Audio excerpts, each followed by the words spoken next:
Hi guys, നമുക്കിന്നൊരു മത്തങ്ങ എരിശ്ശേരി ഉണ്ടാക്കിയാലോ. മത്തങ്ങ ഇതാ കഴുകി റെഡിയാക്കി വെച്ചിട്ടുണ്ട്. അപ്പം എല്ലാവരും വീഡിയോ കാണുന്നതിന് ലൈക്ക്, ഷെയർ ആൻഡ് സബ്സ്ക്രൈബ്. മത്തങ്ങ മുറിക്കുന്ന നേരം കൊണ്ട് നമുക്ക് എന്തെങ്കിലുമൊക്കെ സംസാരിച്ച് നിന്നാലോ. അപ്പോൾ ഇന്നലെ ഈ പംകിൻ മേടിക്കാൻ പോയ ടൈമിൽ മത്തങ്ങ മേടിക്കാൻ പോയ ടൈമിൽ ഞാൻ ഓർത്ത് അവിടെ പോകുമ്പോഴത്തേക്ക് ഒരു 50 രൂപയൊക്കെ ആകുമെന്നാണ് കരുതിയത്. നമ്മുടെ നാട്ടിൽ 50 രൂപ, ഇവിടുത്തെ ഒരു 10,000 സോമ്. അല്ലെങ്കിൽ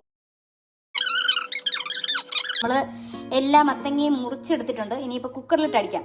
അതോടൊപ്പം ഞാൻ ഇന്നലെ തന്നെ പയർ വെള്ളത്തിൽ ഇട്ടിട്ടുണ്ടായിരുന്നു. അപ്പം മത്തങ്ങ പയർ എരിശ്ശേരി. ഇപ്പം ലേശം ഉപ്പിടാം,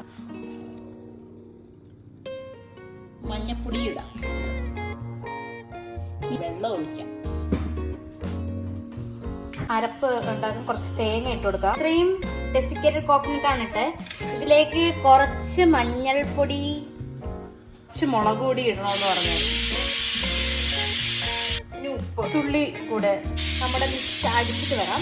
അയ്യോ, ഞാൻ ജീരകം ഇടാൻ മറന്നുപോയി. അപ്പൊ ജീരകം കൂടെ ഇടാം.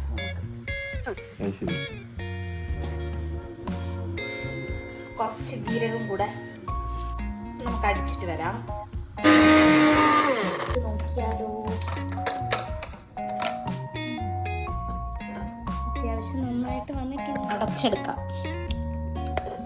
അരപ്പൊക്കെ മിക്സ് ചെയ്തൊന്ന് താളിച്ചെടുത്താലോ.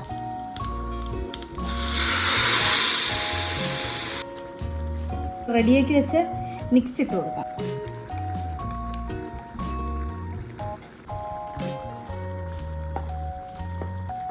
അങ്ങനെ നമ്മുടെ കറി റെഡി ആയിട്ടുണ്ട്. ഞാൻ പോകുന്നു. Bye bye.